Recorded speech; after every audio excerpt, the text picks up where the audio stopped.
Hello friends, welcome to my YouTube channel. आज के इस वीडियो में आपको सीबीएसई क्लास 10 के एनसीईआरटी सॉल्यूशंस के बारे में बताने वाला हूं। आज मैं ट्रिग्नोमेट्री चैप्टर 8 एक्सरसाइज 8.1 के बारे में बताने वाला हूं, जिसमें टोटल 11 प्रश्न पूछे गए हैं। आपको इस वीडियो में मैं आपको क्वेश्चन नंबर 1 से लेकर क्वेश्चन नंबर 6 तक बताऊंगा, और इसके क्वेश्चन नंबर 7 से लेकर क्वेश्चन नंबर 11 मैं आपको नेक्स्ट वीडियो में प्रोवाइड करा दूंगा। चलिए वीडियो को बिना देर के स्टार्ट करते हैं। क्वेश्चन नंबर 1 में आपसे पूछा गया है कि in a triangle A B C right angle at B, A B बराबर 24 सेंटीमीटर, बी सी बराबर 7 सेंटीमीटर। डिटरमाइन, आपको क्या बताना है, साइन ए एंड कोस ए का वैल्यू फाइंड करना है, और सेकंड नंबर में साइन सी और कॉस सी के वैल्यू फाइंड करना है। तो इससे पहले आपको एक राइट एंगल ट्राइंगल बनाना है, क्योंकि आपको टोटल वैल्यू फाइंड करना होगा। जिस साइड में आपको राइट एंगल ट्रायंगल बना देते हैं। पहले साइड में आपको राइट एंगल ट्रायंगल बनाकर दिखाता हूँ। इस तरह पहले राइट एंगल ट्रायंगल बना दीजिए। इसमें बोला गया है कि राइट एंगल एट बी, यहाँ बी पर राइट एंगल है, तो बी आपको यहाँ लिखना है। अब इसके बाद फिर आपको ए यहाँ भी लिख सकते हैं और यहाँ भी लिख सकते हैं। तो हम यहाँ से स्टार्ट करते हैं ए लिख कर, और सी यहाँ लिख देता हूँ। ये आपका एंगल ए हो गया, ये आपका एंगल सी हो गया। इसमें क्या क्या डेटा आपको दिया हुआ है, ए बी मतलब ये आपको ये लाइन का लेंथ दिया हुआ है 24 सेंटीमीटर, और बी सी आपको दिया हुआ है 7 सेंटीमीटर। तो इसमें आपको पहले इसमें एच फाइंड करनी है। आपको पी दिया हुआ है, बी दिया हुआ है, आपको क्या फाइंड करना है, एच फाइंड करना है। तो एच फाइंड करने के लिए आपको इससे पिछले क्लास में आपको कुछ फॉर्मूले के बारे में बताया था, तो आपको वीडियो के डिस्क्रिप्शन में मैं आपको लिंक दे दूंगा, और वहां से जाकर आप उस वीडियो को देखकर फॉर्मूले को बनाने के लिए सीख सकते हैं। तो चलिए यहाँ से एच निकालते हैं। H equal to under root P square plus B square. तो यहाँ पर पी आपको कितना दिया हुआ है, पी आपको 24 का स्क्वायर और प्लस 7 का स्क्वायर।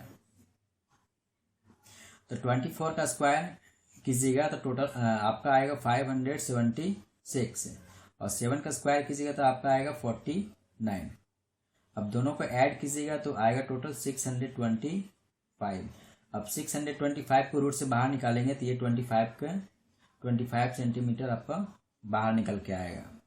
आप अपना कॉपी में रफ करके देख सकते हैं, निकाल सकते हैं, क्योंकि मेरा इस बोर्ड में स्पेस कम है, इसलिए आपको इधर निकाल के दिखा नहीं सकता हूँ। तो यहाँ पर आपको एच फाइंड हो गया, 25 सेंटीमीटर हो गया। अब आपसे पूछा क्या गया है, साइन ए पूछा गया है। तो क्वेश्चन नंबर 1 का साइन ए के बारे में पूछा है। तो यहाँ पर देखिए, आपको साइन, यहाँ पर ए, यहाँ पर एंगल है, ठीक है। यहाँ पर साइन ए एंगल है, तो इसके सामने वाला बनने वाला साइड है वो आपका परपेंडिकुलर हो जाएगा, मतलब पी हो जाएगा यहाँ पर, और ये आपका बी हो जाएगा, बेस हो जाएगा। तो ये आपका हाइपोटेनस सेम का सेम वही रहेगा, हाइपोटेनस। तो यहाँ साइन बराबर आपको पहले लिख लीजिए। आपको क्या होता है, पी बाई एच होता है। तो पी बाई एच होता है आपका परपेंडिकुलर ओवर हाइपोटेनस। तो इसमें साइन ए के अकॉर्डिंग कौन सा लाइन है, आपका बीसी है। तो यहाँ पर ये भी लिख सकते हैं बीसी ओवर, ये आपका परपेंडिकुलर हो गया, और ये आपका हाइपोटेनस AC। तो यहाँ से आपको क्या निकल के आया, तो यहाँ पर पेंडिकुलर कितना वैल्यू दिया हुआ है 7, और जो आपका हाइपोटेनस कितना आया था वो आपका आया था 25। तो ये आपका इतना आंसर्स हो गया। तो आप साइन ए का वैल्यू फाइंड कर लिए 7/25। अब आपको क्या फाइंड करना है, कॉस ए का वैल्यू फाइंड करना है। तो cos A equal to, cos बराबर होता है बी बाई एच होता है। तो यहाँ पर कोस है, तो कोस ए यहाँ पर है, तो ये आपका बेस था और ये आपका परपेंडिकुलर। तो आपको बेस आपका हो गया ए बी, और हाइपोटेनस सेम वही रहेगा AC। तो यहाँ ए बी का वैल्यू कितना दिया हुआ है 24, और AC का वैल्यू कितना आया था अभी जस्ट 25। आपका कोस ए का वैल्यू 24/25 होगा। पहला क्वेश्चन नंबर हो गया। अब सेकंड क्वेश्चन नंबर आपको बना के दिखाते हैं। अब यहाँ पूछा गया साइन सी का वैल्यू पूछा गया है, साइन सी का वैल्यू। अब देखिए यहाँ पर आपको साइन ए का वैल्यू फाइंड कर दिए। अब साइन सी के बारे में पूछा गया, तो साइन सी ये यहाँ एंगल यहाँ पर बन रहा है साइन सी, और साइन सी एंगल सी के सामने वाला जो साइड होगा वो आपका परपेंडिकुलर होगा, और जो आपका हाइपोटेनस है वो तो सेम ही रहेगा वही। तो यहाँ पर परपेंडिकुलर में क्या निकल कर आ रहा है, ए बी ओवर ए सी। तो ए बी कितना दिया हुआ है 24 और ओवर 25। तो आपका साइन सी का वैल्यू 24 ओवर 25 हो जाएगा। उसी तरह आपको निकालना है कॉस सी का वैल्यू निकालना है। तो कॉस सी आपका यही पर है, कॉस सी एंगल यही है, आपका बेस यहाँ पर ये हो गया, मतलब बी सी आपका बेस हो गया। तो मतलब बी ओवर एच होता है, और यहाँ बेस में क्या है, बी सी ओवर ए सी। तो बेस में क्या है आपका 7 और ए सी आपका कितना हो गया 25। तो यहाँ पर साइन सी का वैल्यू हो गया 7 ओवर 25 हो गया। तो चलिए दोस्तों, आप क्वेश्चन नंबर 2 के बारे में आपको बताता हूँ। यहाँ पर आपको पहले से एक फिगर दिया हुआ है, जो एंगल यहाँ पर दिया हुआ है वो राइट एंगल ट्रायंगल है, मतलब एंगल पी क्यू आर है। ठीक है, आपको इसमें फाइंड करना है tan p minus cot R का वैल्यू फाइंड करना है। तो इसके लिए पहले देखिए इस फिगर में क्या क्या दिया हुआ है, आपको परपेंडिकुलर दिया हुआ है और हाइपोटेनस दिया हुआ है। आपको क्या नहीं दिया हुआ है, बेस नहीं दिया हुआ है। तो उसके लिए आपको बेस पहले फाइंड करना है। तो बेस फाइंड करने के लिए H square minus P square. तो एच में कितना आपका वैल्यू दिया हुआ है 13, तो यहाँ लिखेंगे 13 का स्क्वायर माइनस, और परपेंडिकुलर में क्या है 12 है, तो 12 का स्क्वायर लिखेंगे। अब यहाँ 13 का स्क्वायर कितना आएगा 169 माइनस 12 का स्क्वायर 144। अब इसमें से माइनस कीजिएगा तो आपका यहाँ पर निकल के आएगा 25। तो अब रूट से बाहर निकालोगे 25 को, तो क्या निकल के आएगा, यहाँ पर आपका आएगा 5 सेंटीमीटर। तो यहाँ पर बेस फाइंड हो गया, आपका बेस क्या है, बेस आपका 5 सेंटीमीटर हो गया। तो चलिए आपको यहाँ पर फाइंड करना है tan p minus cot R. तो पहले आपको tan p का वैल्यू निकालना होगा। तो tan p बराबर, तो देखिए tan बराबर होता है p बाई b होता है। तो यहाँ पर p कौन है, परपेंडिकुलर। तो देखिए आपको tan p दिया हुआ है, जो एंगल यहाँ पर है p बन रहा है, इसके सामने वाला परपेंडिकुलर होगा, मतलब क्यू आर आपका परपेंडिकुलर हो गया। और बेस में क्या हो गया, बेस में आपका पी क्यू हो गया। तो यहाँ पर पी क्यू लिख देंगे। तो क्यू आर कितना आपका है 5 सेंटीमीटर ओवर 12 सेंटीमीटर। तो यहाँ से tan p का वैल्यू फाइंड हो गया। अब आपको निकालना है cot p निकालना है, सॉरी cot r निकालना आपको। तो cot r निकालने के लिए आपको देखिए एक चीज बताते हैं। पहले आपको निकालना है tan r। tan r बराबर क्या होता है, देखिए आपका tan r है जो यहाँ पर है, जो cot r है ना, वो tan r का इनवर्स है। तो इसलिए यहाँ पर जैसे tan p बराबर क्या लिखते हैं, tan बराबर p बाई b लिखते हैं। तो cot बराबर क्या लिखेंगे, b बाई p लिखेंगे। तो यहाँ पर इन्वर्स लिख दिए, लेकिन यहाँ पर p कौन है, tan r यहाँ पर है, एंगल बन रहा है, तो इसके सामने वाला ये p हो गया, ये आपका बेस हो गया। तो tan p बराबर आपका हो गया 12 ओवर 5 हो गया। तो यहाँ पर जो cot r का वैल्यू है वो इन्वर्स है किसका, tan r का इन्वर्स है। तो इसलिए इसका वैल्यू क्या हो जाएगा, इसी को उल्टा कर दीजिए 5 ओवर 12। तो यहाँ पर कोट आर का वैल्यू भी फाइंड हो गया 5 ओवर 12 हो गया। अब आपको क्या फाइंड करना है, इसका वैल्यू फाइंड करना है tan p minus cot, tan p minus cot r। तो tan p का वैल्यू कितना आया था 5 ओवर 12 माइनस, और कोट r का वैल्यू कितना आया था 5 ओवर 12, मतलब सेम ही आया था। तो यहाँ पर आंसर आपको क्या निकल के आएगा 0, क्योंकि ये देखिए एक दोनों फ्रैक्शन सेम है, एक प्लस में एक माइनस में, दोनों को कैंसिल हो गया। तो यहाँ पर आपका आंसर 0 आएगा। अब चलिए दोस्तों क्वेश्चन नंबर 3 के बारे में आपको बताता हूँ। इफ साइन ए बराबर 3, यहाँ साइन का वैल्यू दिया हुआ, साइन ए बराबर 3/4 दिया हुआ। आपको बताना है कोस ए और tan ए के बारे में बताना है। तो उससे पहले आपको राइट एंगल ट्रायंगल बनाना है।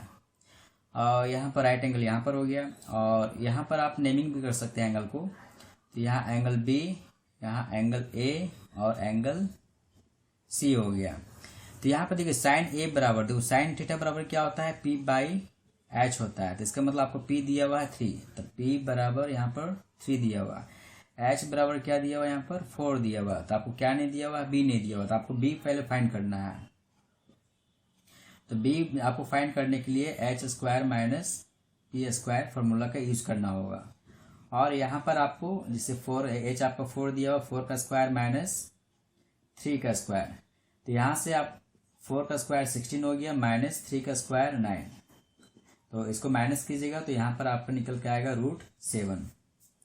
अब देखिए b बराबर कितना आ गया, b बराबर आपका √7 निकल के आ गया। अब आपको क्या फाइंड करना है, कोस ए फाइंड करना है। तो कोस ए फाइंड करना है, तो यहाँ लिखिए कोस ए इक्वल टू, अब देखिए एंगल ए कहाँ पर है, यहाँ पर है। तो आपको कोस ए के सामने वाला परपेंडिकुलर हो गया, ये आपका बेस हो गया। तो कॉस बराबर क्या होता है, बी बाई एच होता है। तो बेस में क्या हो गया, बेस में आपका ए बी हो गया और एच में आपका ए सी हो गया। तो यहाँ से बेस में क्या है, बेस में रूट सेवन ओवर और ए सी आपका कितना है 4। तो यहाँ से कोस ए निकल गया। अब आपको tan ए का वैल्यू फाइंड करना है। तो tan ए इक्वल टू, तो देखिए tan ए बराबर क्या होता है, tan ए फाइंड करना है। तो tan बराबर होता है p बाई बी होता है। p में क्या है आपका बी सी है और बेस में आपका ए बी है। तो बी सी में कितना, देखिए बी सी का वैल्यू कितना दिया हुआ है 3 और ए बी का वैल्यू कितना है √7। तो इसमें आपको कोस ए और tan ए का वैल्यू फाइंड करना था, जो यहाँ से इसलिए फाइंड हो गया। चलिए दोस्तों, आप क्वेश्चन नंबर 8 के बारे में बताता हूँ। यहाँ पर आपको given 15 cot a equal to 8 दिया हुआ है। आपको फाइंड करना है साइन ए और सेक ए का वैल्यू फाइंड करना है। तो देखिए यहाँ पर जो आपको डेटा दिया हुआ है 15 cot a इक्वल टू 8। तो यहाँ से क्या निकल के आएगा, यहाँ से cot a equal to 8 over 15 निकल के आएगा। अब देखिए cot थीटा बराबर क्या होता है, cot थीटा दिया आपको tan थीटा बराबर p बाई बी होता है। तो cot जो होता है वो tan का इन्वर्स होता है। तो यहाँ पर b बाई पी होगा। तो ये आपका b और ये आपका p हो गया। तो यहाँ से आपको बेस दिया हुआ है और परपेंडिकुलर दिया हुआ है। तो यहाँ से एक राइट एंगल ट्रायंगल ड्रॉ कीजिए और यहाँ पर आपको परपेंडिकुलर में क्या दिया हुआ है, जिसे आप लिख दीजिए एंगल a और b और b और c। तो यहाँ पर cot a बराबर दिया हुआ है, ठीक है, 8 ओवर 15। तो यहाँ पर a यहाँ पर है, तो आपका बेस ये हो गया और परपेंडिकुलर ये हो गया। तो बेस में कितना दिया हुआ 8 और परपेंडिकुलर कितना दिया हुआ 15। आपको क्या नहीं दिया हुआ, h नहीं दिया हुआ, आपको h फाइंड करना है। तो h फाइंड करने के लिए under root P square plus B square. P में क्या है आपका 15, तो 15 का स्क्वायर प्लस बेस में आपका 8 है तो 8 का स्क्वायर लिखिए अंडर रूट है। और 15 का स्क्वायर यहाँ निकल के आएगा 225 प्लस 8 का स्क्वायर 64 हो गया। अब इसको ऐड कीजिएगा तो यहाँ पर 5 4 9 और 8 और 2 मतलब 289 निकल कर आएगा। और इसको रूट से बाहर निकालिएगा तो यहाँ से आपको 17 बाहर रूट से बाहर निकल के आएगा। तो यहाँ पर आप 17 लिख दीजिए। तो यहाँ पर h भी फाइंड हो गया, p भी फाइंड हो गया, मतलब p आपको दिया हुआ है, बेस भी दिया हुआ है। आपको h फाइंड करना था, h आपने फाइंड कर लिया, 17 आया है। अब आपको क्या फाइंड करना है, साइन a फाइंड करना है। तो साइन a इक्वल टू, तो देखिए आपको साइन a यहाँ पर दिया हुआ था, a के सामने वाला ही आपका परपेंडिकुलर होगा। तो यहाँ पर साइन थीटा बराबर क्या होता है, p बाई एच होता है। p कौन है, साइन a के सामने वाला, मतलब 15 ओवर और h में आपका जो 17 रहेगा सो रहेगा। यहाँ पर साइन a का वैल्यू फाइंड कर लिया। अब सेक a का वैल्यू फाइंड करना है। तो सेक a बराबर, तो देखिए सेक थीटा बराबर क्या होता है, सेक थीटा बराबर आपका, देखिए सेक आपका कोस का अपोजिट होता है। तो कोस बराबर आपको देखिए कोस बराबर होता है मतलब कोस थीटा बराबर होता है बेस बाय हाइपोटेनस। तो सेक थीटा बराबर क्या हो जाएगा, हाइपोटेनस ओवर बेस हो जाएगा। तो यहाँ से हाइपोटेनस कितना दिया हुआ है, हाइपोटेनस आपका 17 दिया हुआ है और बेस में क्या दिया हुआ, बेस में आपका 8 दिया हुआ है। तो यहाँ से आपको निकल के आएगा 17 ओवर 8। तो सेक ए का भी वैल्यू फाइंड कर लिए। तो चलिए दोस्तों, अब क्वेश्चन नंबर 5 के बारे में आपको बताता हूँ। यहाँ पर गिवन सेक थीटा बराबर आपको दिया हुआ 13 ओवर 12। तो यहाँ पर आपको जो डेटा दिया हुआ उसको लिख लीजिए पहले, सेक थीटा बराबर 13 ओवर 12। लेकिन सेक थीटा बराबर क्या होता है, सेक थीटा बराबर आपका h बाई बी होता है। तो यहाँ पर आपको h दिया हुआ है और b दिया हुआ है, बेस दिया हुआ है। तो आपको क्या फाइंड करना है, एक राइट एंगल ड्रॉ करो और यहाँ राइट एंगल हो गया और यहाँ पर h दिया हुआ है 13 लिख दो और b दिया हुआ आपका 12। तो क्या फाइंड करना है आपको, p फाइंड करना है। तो p बराबर वाट। तो आपको p फाइंड करने के लिए यहाँ पर निकाल सकते हैं h square minus B square. तो h कितना दिया हुआ आपको यहाँ पर 13, तो 13 का स्क्वायर माइनस 12 का स्क्वायर। तो 13 का स्क्वायर कीजिएगा तो आपका आएगा 169 माइनस और 12 का स्क्वायर 144 और 169 में से 144 को माइनस कीजिएगा तो आपका आएगा 25 मतलब अंडर रूट 25। और 25 का रूट से बाहर निकालिएगा तो आपको आएगा 5। अब देखिए यहाँ पर आपको बेस परपेंडिकुलर भी फाइंड हो गया, मतलब 5 यहाँ पर दिया हुआ। अब आपको ट्रिग्नोमेट्री इसमें क्या फाइंड करना है, calculate all the trigonometry ratio, मतलब ट्रिग्नोमेट्री के सारे रेशियो को फाइंड करना आपको। जैसे कि आपको देखिए पहला क्या हो गया, साइन थीटा के बारे में बताना है। तो साइन थीटा बराबर पी बाई एच होता है। तो यहाँ पर परपेंडिकुलर कितना दिया हुआ 5, तो 5 बाई और एच आपका 13। तो पहला आपका रेशियो हो गया साइन थीटा बराबर 5/13। दूसरा क्या हो गया, दूसरा आपको कॉस निकालना है। तो कॉस थीटा बराबर क्या होता है, बेस बाई हाइपोटेनस। तो बेस में क्या है, बेस में आपका 12 है, तो 12/13। फिर आपको फाइंड करना है टैन थीटा। तो टैन थीटा बराबर होता है पी बाई बी होता है। तो इसमें परपेंडिकुलर कितना है 5 और बेस कितना है आपका 12 है, तो 12 लिख देंगे। अब देखिए यहाँ से आपको निकालना एक और निकालना है कॉसेक, अभी 2 और निकालना है। इसके निकालने के बाद तो कॉसेक थीटा बराबर क्या होता है, देखिए कॉसेक जो होता है वो साइन का अपोजिट होता है। तो बस यहाँ पर h बाई पी लिख देंगे। तो यहाँ पर इन्वर्स कर दीजिए, 13/5 हो जाएगा वैल्यू। अब देखिए कॉस का इन्वर्स क्या होता है, कॉस का इन्वर्स होता है सेक थीटा। तो कॉस थीटा बराबर पी बाई एच था, तो यहाँ हो जाएगा h बाई पी। तो यहाँ पर वैल्यू इन्वर्स कर दीजिए, 13/12 लिख दीजिए। अब टेन का इन्वर्स क्या होता है, टेन का उल्टा क्या होता है, कॉट थीटा। तो देखिए जो कॉट थीटा होता है वो टेन का अपोजिट होता है, मतलब इन्वर्स होता है। तो यहाँ टेन थीटा बराबर पी बाई बी था, यहाँ पर बी बाई पी हो जाएगा। तो यहाँ बी का मतलब बेस टेन थीटा बराबर कितना था, 5/12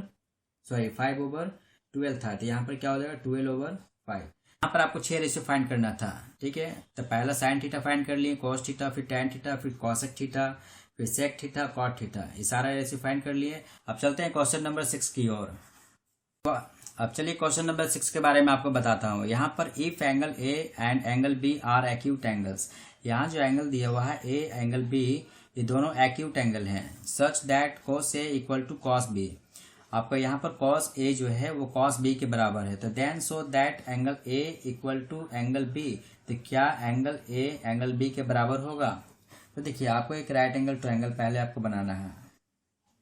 यहाँ पे बोला गया कि एंगल ए और एंगल बी क्या है, एक्यूट एंगल है। तो मतलब एंगल ए और एंगल बी ये राइट एंगल नहीं हो सकता है, क्योंकि ये 90 से कम है, एक्यूट एंगल है। तो आपको या तो यहाँ पर ए लिख दीजिए एंगल ए और यहाँ पर एंगल बी। तो राइट एंगल कहाँ पर होगा, राइट एंगल सी पर होगा। अब देखिए यहाँ से आपको क्या दिया हुआ है, यहाँ पर आपको दिया हुआ कॉस ए। तो कॉस ए किसके बराबर है, कॉस बी के बराबर है। तो देखिए आपको कॉस ए का वैल्यू फाइंड करना है। तो ए कहाँ पर है, यहाँ पर है। तो इसके सामने वाला एंगल जो होगा वो आपका परपेंडिकुलर और ये आपका बेस हो गया, ये परपेंडिकुलर और ये आपका बेस, और हाइपोटेनस जो है आपको वही रहेगा। तो यहाँ पर कॉस बराबर क्या होता है, बी बाई कॉस बराबर बी बाई एच होता है। तो बी में क्या है, बेस में आपका ए सी है, तो यहाँ लिखेंगे ए सी ओवर, और हाइपोटेनस में क्या है, ए बी है, तो यहाँ पर लिख देंगे ए बी। तो इधर कॉस ए का वैल्यू फाइंड कर लिए, और इसमें देखिए आपको कॉस बी का वैल्यू फाइंड करना है। तो देखिए कॉस बी कहाँ पर है, यहाँ पर है। तो इसके सामने वाला आपका परपेंडिकुलर हो गया और ये आपका बेस हो गया, और हाइपोटेनस जो है सो वही रहेगा। तो कॉस बी का वैल्यू फाइंड करना है। तो यहाँ भी वही लिखेंगे, बेस ओवर हाइपोटेनस। तो लेकिन यहाँ पर बेस कौन है, तो यहाँ पर बेस आपका बी सी है, तो यहाँ लिखेंगे बी सी ओवर, और यहाँ पर जो हाइपोटेनस है ए बी है, तो यहाँ पर ए बी लिख देंगे। अब देखिए यहाँ दोनों बराबर है, तो यहाँ से ये कैंसिल कर सकते हैं क्योंकि दोनों डिवीजन के फॉर्म में है। तो यहाँ पर ए बी जो है दोनों कैंसिल हो गया। तो क्या यहाँ से निकल का है, ए सी इक्वल टू बी सी, मतलब जो ए सी है वो बी सी के बराबर होगा, मतलब ये लाइन इसके बराबर होगा। तो देखिए दोनों लाइन बराबर है, तो इन दोनों लाइन के सामने जो एंगल बन रहा है यहाँ पर, तो ये दोनों भी एंगल बराबर होगा, क्योंकि ये साइड जब बराबर है दोनों साइड का, तो यहाँ इनके सामने जो एंगल बनेगा और इस लाइन के सामने जो एंगल बनेगा वो भी दोनों बराबर होगा। यहाँ से आपका angle C equal to angle B, मतलब आपको ये एंगल दोनों बराबर हो गया। तो यहाँ से आप कर सकते हैं कि एंगल ए बराबर एंगल बी, जो एंगल ए होगा वो एंगल बी के बराबर होगा। यहाँ पर जो एंगल ए है ना वो बी के बराबर, क्योंकि दोनों का साइड बराबर है। तो आपको यहाँ पे क्या करना था, यहाँ पर आपको प्रूव करना था। तो प्रूव हो गया यहाँ पर कि angle A equal to angle B के बराबर होगा। अब इसके आगे का क्वेश्चन 7 से लेकर 11 तक मैं आपको नेक्स्ट वीडियो में बताऊंगा। तब तक के लिए आप अपना ख्याल रखें, और इस चैनल को अभी तक आपने सब्सक्राइब नहीं किया है तो सब्सक्राइब जरूर कर दें ताकि वीडियो का नोटिफिकेशन आपको सबसे पहले मिलता रहे। तो वीडियो को अंत तक देखने के लिए धन्यवाद। मिलते हैं अगले वीडियो में।